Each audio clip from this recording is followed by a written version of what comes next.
പാലക്കാട്ടെ ഒരു ഗ്രാമത്തിലാണ് നന്ദിനി താമസിച്ചിരുന്നത്.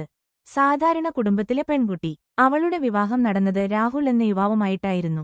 വിവാഹശേഷം ജീവിതം സന്തോഷകരമായിരുന്നു. രാഹുൽ സ്നേഹമുള്ള ഭർത്താവായിരുന്നു. അവൻ എപ്പോഴും പറയും, നിന്റെ മുഖത്തെ പുഞ്ചിരിയാണ് എന്റെ ഏറ്റവും വലിയ സമ്പത്ത്.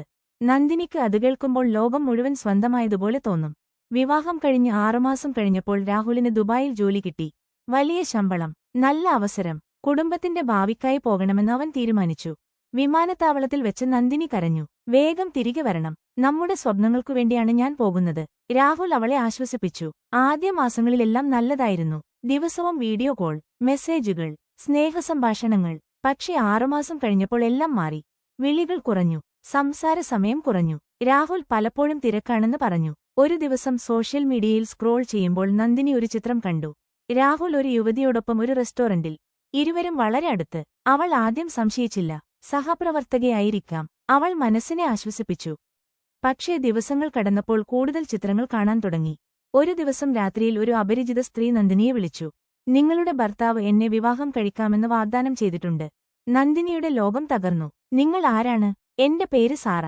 ഞാനും രാഹുലും കഴിഞ്ഞ 2 വർഷമായി ബന്ധത്തിലാണ്. നന്ദിനി തെളിവുകൾ ആവശ്യപ്പെട്ടു. സാറ ചിത്രങ്ങളും ചാറ്റുകളും അയച്ചു. എല്ലാം വ്യക്തമായിരുന്നു. രാഹുൽ ഇരട്ടജീവിതം നയിക്കുകയായിരുന്നു. ഒരു വശത്ത് ഭാര്യ, മറ്റൊരു വശത്ത് കാമുകി. കരഞ്ഞുകൊണ്ടിരിക്കാതെ നന്ദിനി സത്യം നേരിട്ട് കാണാൻ തീരുമാനിച്ചു. അവൾ ദുബായിലേക്ക് പോയി. രാഹുലിനോട് പറയാതെ. അവൻ താമസിക്കുന്ന സ്ഥലത്തെത്തി. അവിടെ അവൾ കണ്ട കാഴ്ച അവളുടെ ഹൃദയം തകർത്തു. രാഹുലും സാറയും ഒരുമിച്ച് താമസിക്കുകയായിരുന്നു. വാതിൽ തുറന്നപ്പോൾ രാഹുൽ ഞെട്ടി. നന്ദിനി. അവളുടെ കണ്ണുകൾ നിറഞ്ഞിരുന്നു. എന്തുകൊണ്ട്?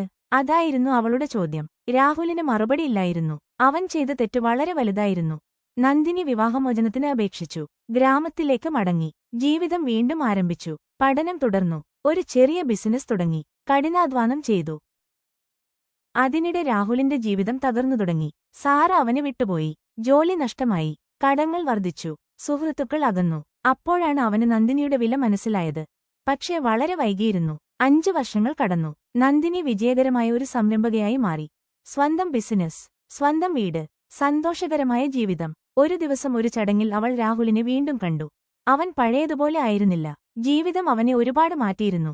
നന്ദിനി, എന്നോട് ക്ഷമിക്കാമോ? അവൻ ചോദിച്ചു. അവൾ പുഞ്ചിരിച്ചു. ഞാൻ നിന്നെ വർഷങ്ങൾക്കു മുമ്പ് ക്ഷമിച്ചു. വീണ്ടും ഒരുമിച്ച് ജീവിക്കാമോ? നന്ദിനി ശാന്തമായി മറുപടി പറഞ്ഞു. ചില വാതിലുകൾ ഒരിക്കൽ അടഞ്ഞാൽ വീണ്ടും തുറക്കില്ല. രാഹുൽ തല താഴ്ത്തി നടന്നു. അവൻ നഷ്ടപ്പെടുത്തിയത് ഭാര്യയെ മാത്രമല്ല, അവനെ ആത്മാർത്ഥമായി സ്നേഹിച്ച ഒരു ഹൃദയത്തെയായിരുന്നു. നന്ദിനി ആകാശത്തേക്ക് നോക്കി. ഒരു കാലത്ത് അവളെ തകർത്ത വേദന ഇന്ന് അവളെ ശക്തിയാക്കി മാറ്റിയിരുന്നു.